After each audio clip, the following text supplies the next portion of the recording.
You have a memory you would swear on. A room, a face, a sentence someone said that changed the shape of your life. You can still see the light in it, still hear the exact tone of the voice, and the whole thing feels less like a story you tell and more like a place you could walk back into. You feel certain. But what if certainty is the least reliable part of the whole thing? Your brain does not store your past. It rebuilds it every single time. In 1932, a Cambridge psychologist named Frederick Bartlett read people a folktale called The War of the Ghosts. Then he asked them to retell it, days later, weeks later, months later. The story changed. Not randomly. Canoes quietly became boats. Strange details fell away. Unfamiliar spirits turned into something the listener already understood, until the tale had reshaped itself to fit the world they lived in. They were not lying, they were remembering. And remembering, Bartlett realized, is not retrieval, it is reconstruction. Building the past again out of whatever pieces happened to be lying around.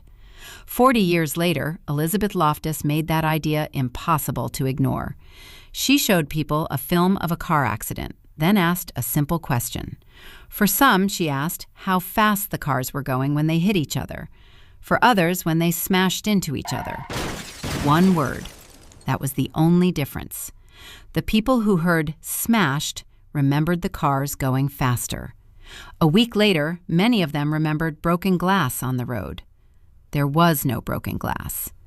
Do you see what happened there? A single word, arriving after the event was over, walked into the memory and changed it. Loftus called it the misinformation effect. Your memory has a door, and the door does not lock. But surely the enormous moments are safe, the shocking ones, the ones that feel burned in. The morning after the Challenger space shuttle exploded, a psychologist named Neisser handed his students a questionnaire. Where were you? Who told you? What were you doing? 2.5 years later, he found them and asked again. The answers had drifted. Some were wrong in nearly every detail. And here is the part that should make you sit down slowly. When students were shown the answers written in their own handwriting the day after it happened, several of them insisted the old version was the mistake. They trusted the memory over the evidence, their own evidence. Confidence, it turns out, is not a measurement of accuracy. It is a feeling, and a feeling can be manufactured. So why would a brain be built this way? In the year 2000, a neuroscientist named Nader found something that rearranged his entire field. When a memory is pulled up, it does not simply play. It becomes briefly unstable, chemically soft, and then has to be actively written back into storage. Scientists call this reconsolidation. Nader showed that if you interrupt the rewriting, the memory can weaken or disappear completely. Which means that every time you visit a memory, you edit it, not as a metaphor, physically. Donna Bridge and Ken Paller measured the cost directly. The more often people recalled where an object had been, the further that memory drifted from the truth. Sit with that. The memories you return to most often are the ones furthest from what actually happened.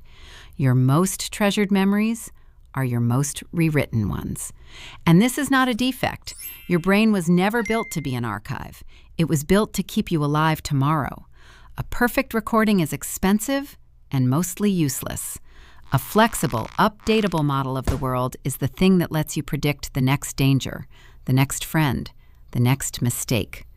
Evolution chose usefulness over accuracy, every time. Julia Shaw showed just how far that trade goes. In a study published in 2015, across 3 ordinary conversations, she led university students to vividly remember committing crimes in their teenage years. Thefts, assaults, encounters with police that never happened. Many of them added details on their own, emotions, sounds, weather. No hypnosis, no pressure, just suggestion, repetition, and a brain doing exactly what it evolved to do.